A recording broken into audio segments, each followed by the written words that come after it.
Good morning. You join us as the final minutes start to tick away before the beginning of practice here in Monza.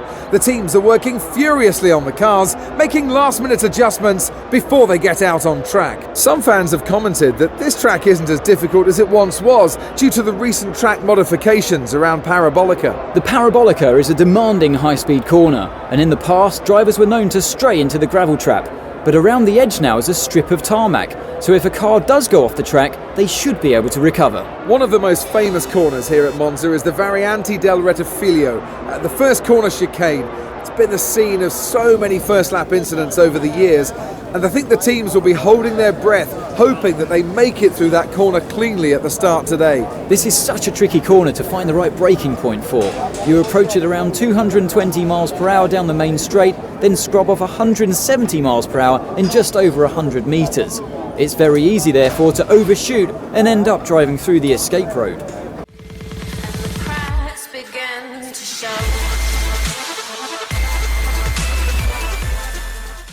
Hello everyone, my name is Scott and welcome to the practice session of the Verstappen career. We're here in Monza for the Italian Grand Prix this time out, and if I'm showing you this, that is because something really strange happened. So we lost the back end completely here on our fourth lap.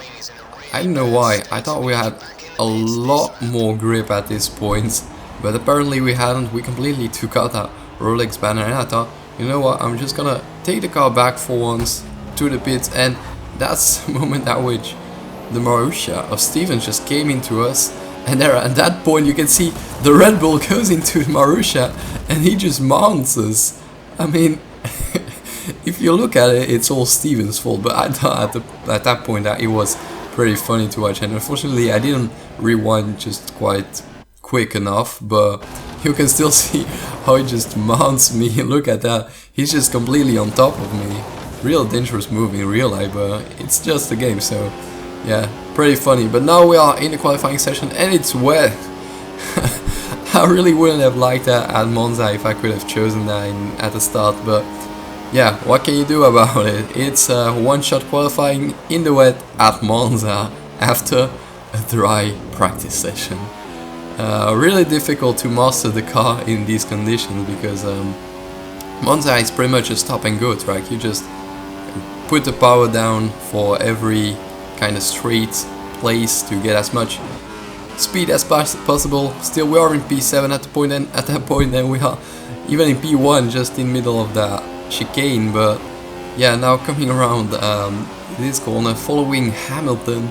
I'm sorry about it, guys, but I don't know any of the corners on Monza. Well, I know them, but I always forget which one is which, and I should probably look it up once. Really a shame to be an F1 commentator and not knowing where Ascari is and such, but yeah, whatever. I know where the Parabolica is though. Coming through these sets of chicanes, we are right behind Hamilton and P7. Yep, not too bad. I thought it would be a lot worse. I was actually surprised at how much grip I could find on this wet track, and the race was also wet, so it was quite a good practice, to be honest. And yeah, now coming around Parabolica, we come in P7 still, so yeah, nothing changed really at the end of the lap. Not too bad of a lap in those rainy conditions, and well, Verstappen is happy, it looks like. So I'll see you on the grid, guys. The time has come for the drivers to put all they've learned this weekend into reality. It's time for the Italian Grand Prix. Here's today's pole sitter, Lewis Hamilton. When I was speaking to him early on, I got the sense that he has total confidence in himself and his Mercedes car to take that race victory today. It's certainly better for a driver to be out in front, as they're able to drive without having to contend with the dirty air and overheating caused by being sat behind another car. One of the new kids on the block this season is Felipe Nasser. The young Brazilian has been adjusting to F1 life this year with Sauber. How do you think he's fared? He started well. Obviously he had that time at Williams last year as their test driver, which looks like it's definitely helped. It's meant he's been able to bring that experience with him to Sauber and hit the ground running. So there we go, guys, we're on the grid in P7 with of course the two Mercedes, the two Ferraris and the two Williams up ahead. So it's gonna be really difficult to get even one place out of that bunch.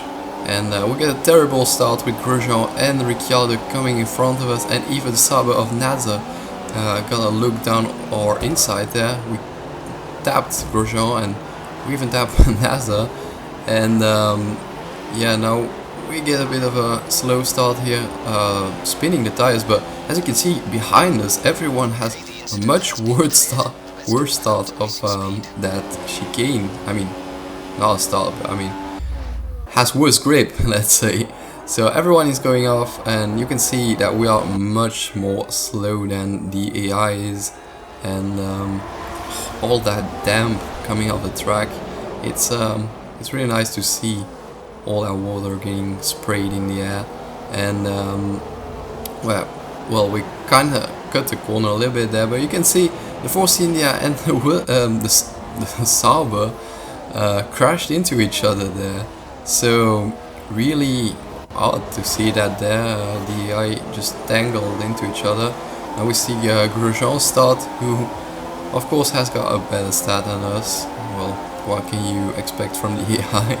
These days they just, well, programmers don't care about the players, they just make AI that is overpowered and, well, certainly in the rain, but yeah, it's not too bad on this game, let's say. It was a lot worse on F1 2014, of course, as everyone knows. But here we can see the start of the Sauber of Nasser, I think it is. So he decides to put himself just at... Is it at us or is that our teammate? I'm not completely sure. No, that's probably not Nasser, that's probably...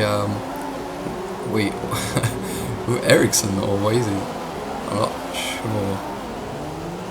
But he was completely at the back of the field, so you could see that the AI was slowing down quite a lot. And here we are on board with Hülkenberg, who got a really bad qualifying session, it looks like, because he started in 20th position, and here he's taking a lot of position. It looks almost like he's a human driver on well, any F1 game, where you can just dive bomb on the inside, like in Melbourne. And yeah, that's of course every Codemasters game, but yeah, look at that. He gained even in P13 after that tangling with the Sauber of Nasser. He still gained 7th position, which is a lot for the AI.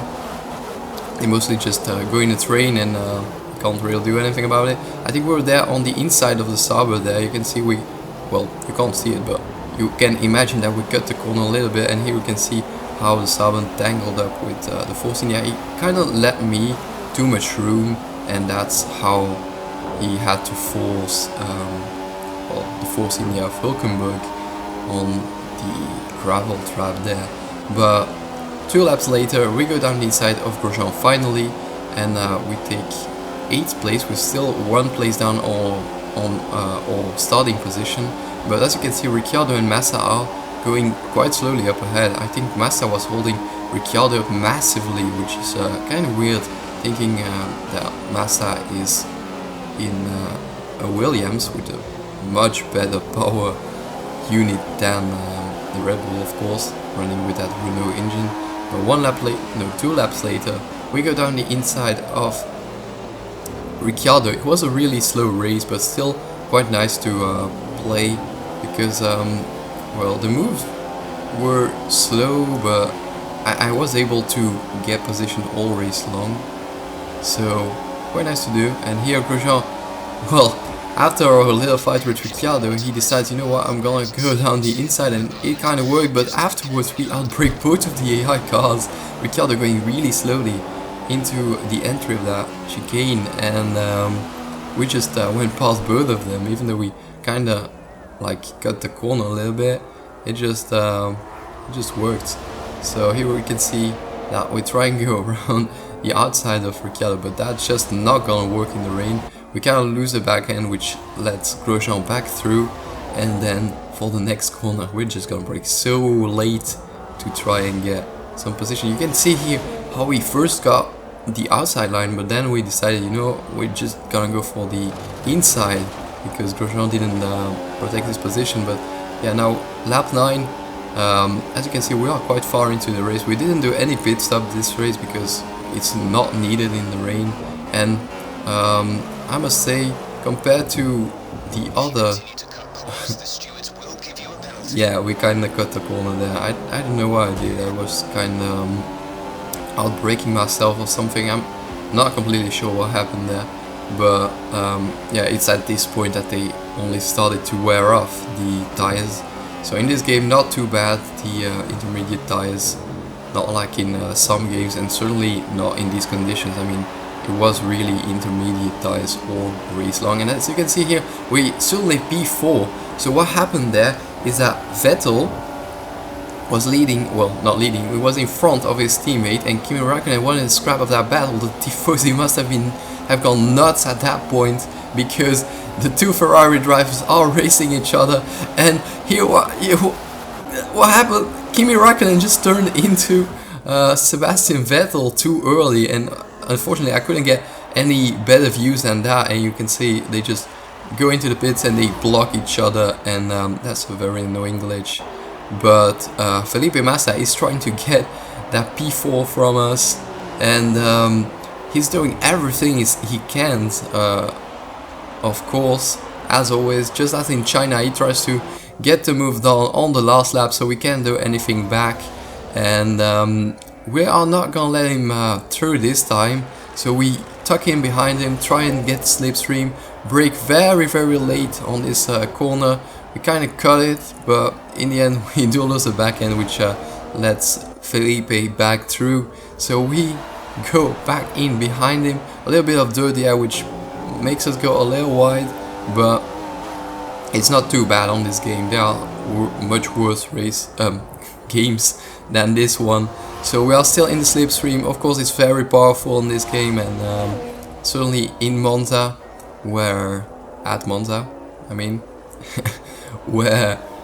you pretty much just have straights and you can get into the slipstream at all times. We kind of cut the corner there, but we are right behind him. You can see that we are just, it's pretty much one car at that point. And then we go into the inside at Parabolica, and going around it, you can see Felipe is still on our inside. He gets back into the slipstream, tries and go down or outside, inside. I know where he is. We just sweep the car, but what happened there? Did he come up in front of us? No, he didn't. He didn't. He got P5. So yeah, very short but still very intense race this time out. I hope you guys enjoyed that, and I will see you next time. Bye bye.